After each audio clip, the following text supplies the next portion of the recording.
Hey everyone, and welcome to this calm masterclass explainer on atomic structure.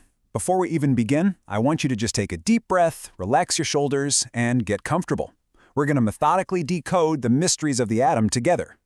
We'll be breaking down some really fascinating history and science today, and we're going to move step by step at a nice, easy pace. So, let's dive into this. Here is our roadmap for today's session. 1. Beyond the indivisible atom. 2. The glowing vacuum tube. 3. Unmasking the electron. 4.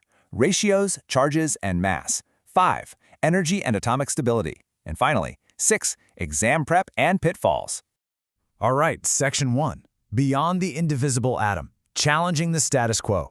Let's start our scientific detective story by looking at the long-held illusion of the uncuttable atom.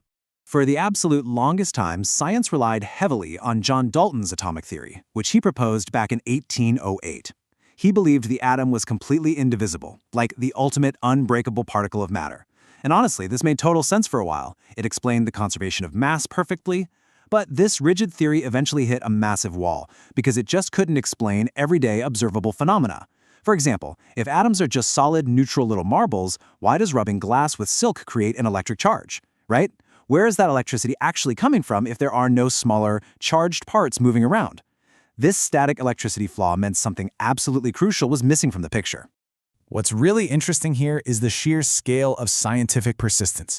The idea of uncuttable atoms, which comes from the Greek word atomos, started way back around 400 BC. Then we jump all the way to 1808 with Dalton. But it wasn't until the late 19th century, with scientists like William Crookes in 1879, that centuries of speculation finally led to a true breakthrough. Science really is a game of patience and keen observation. It takes time and a real willingness to challenge the status quo. Moving right along to Section 2. The glowing vacuum tube. A mysterious green light. Enter William Crookes, whose sharp observation of a very simple glass tube literally changed chemistry forever.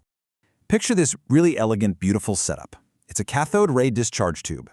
By hooking up a massive high voltage across a partially evacuated glass tube, Crookes unlocked a stream of invisible rays. There are two metal electrodes here. You've got the negative cathode on the left and the positive anode on the right. When that circuit was completed, something actually traveled between them, which completely flipped Dalton's idea of solid, unbreakable matter on its head. Imagine running this step-by-step experiment in a pitch-black lab. First, you apply a massive high voltage. We're talking around 10,000 volts. Second, using a vacuum pump, you drastically lower the gas pressure inside to a tiny fraction of an atmosphere, like 10 to the minus 4. At this extreme state, the gas ionizes. Invisible rays shoot out from the cathode, and when they strike the glass wall, which is coated with zinc sulfide, they produce this striking, beautiful greenish glow. It's honestly a lot like a vintage neon sign, but what it was actually doing was revealing the fundamental nature of atomic particles. So, Section 3. Unmasking the electron. Thomson's detective work. What exactly were these glowing rays traveling through the tube? Let's dig into J.J. Thomson's detective work.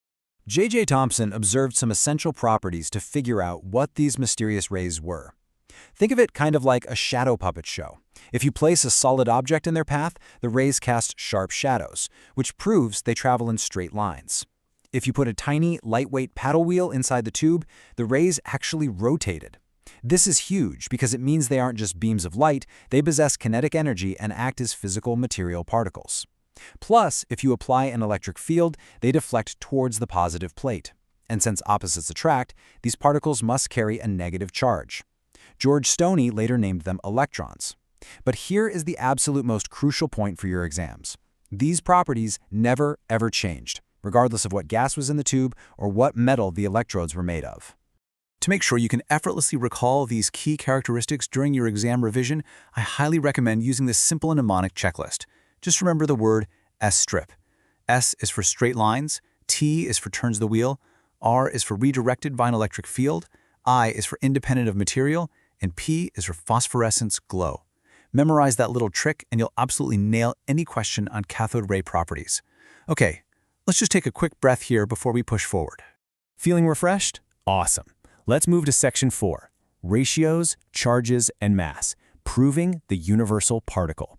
We are now at the climax of our story, proving mathematically that these electrons are the universal building blocks of literally all matter.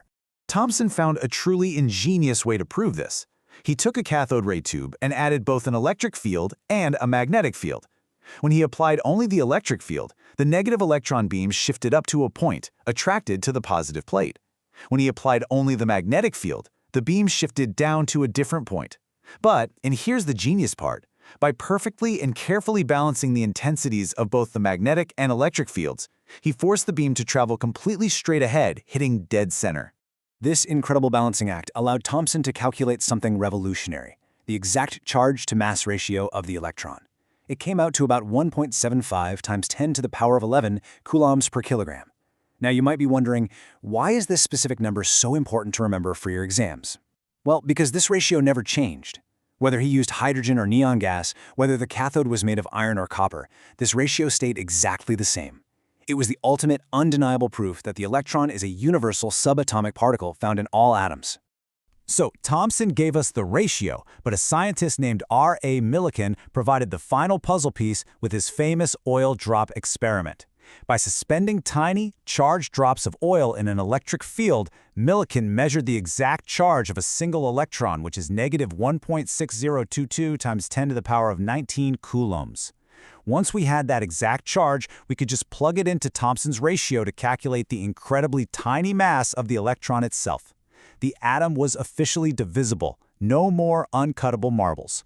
All right, Section 5, Energy and Atomic Stability, the Quest for Balance.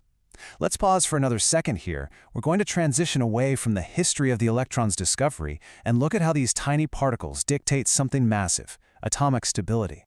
This is a fundamental and honestly very intuitive rule of nature. Atoms desperately want to be stable. And in the atomic world, having less energy means enjoying more stability. Think of it like a ball rolling down a hill. It naturally wants to come to rest at the absolute lowest point in the valley, where its potential energy is at its lowest. Atoms are the same way. They arrange their electrons specifically to achieve this low-energy resting state. Elements achieve this lower energy stability when their electron subshells are either completely filled or exactly half filled. But why is that? Well, it creates perfect symmetry. A symmetrical distribution of electrons shields them better and minimizes their repulsion against one another. On top of that, half-filled and completely filled subshells allow for maximum exchange energy. Exchange energy is essentially this stabilizing release of energy that happens when electrons shift around in parallel orbitals. More exchange energy released means less overall energy left over in the atom, which, as we just learned, means more stability. Almost done. Section 6. Exam prep and pitfalls. Mastering the questions.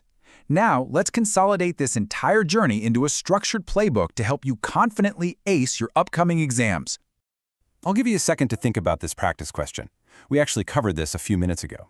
If you change the gas inside of cathode ray tube, how does the charge-to-mass ratio of the cathode rays change? Have your answer?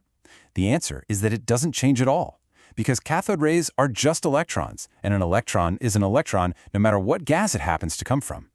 This proves the universality of the electron. Let's review some really common pitfalls I see all the time. The absolute biggest mistake students make is confusing cathode rays with anode rays, which are also known as canal rays. Remember, cathode rays are electrons, so their properties never change based on the gas. But anode rays are positively charged ions. They are whatever is left over after the gas atom loses an electron. So the mass and the charge-to-mass ratio of an anode ray absolutely does depend on the gas used. For instance, using hydrogen gas gives you the lightest possible anode ray, which we know as a proton. Keep that distinction clear. Also, when you're writing out your exam answers for atomic structure questions, try to be really methodical.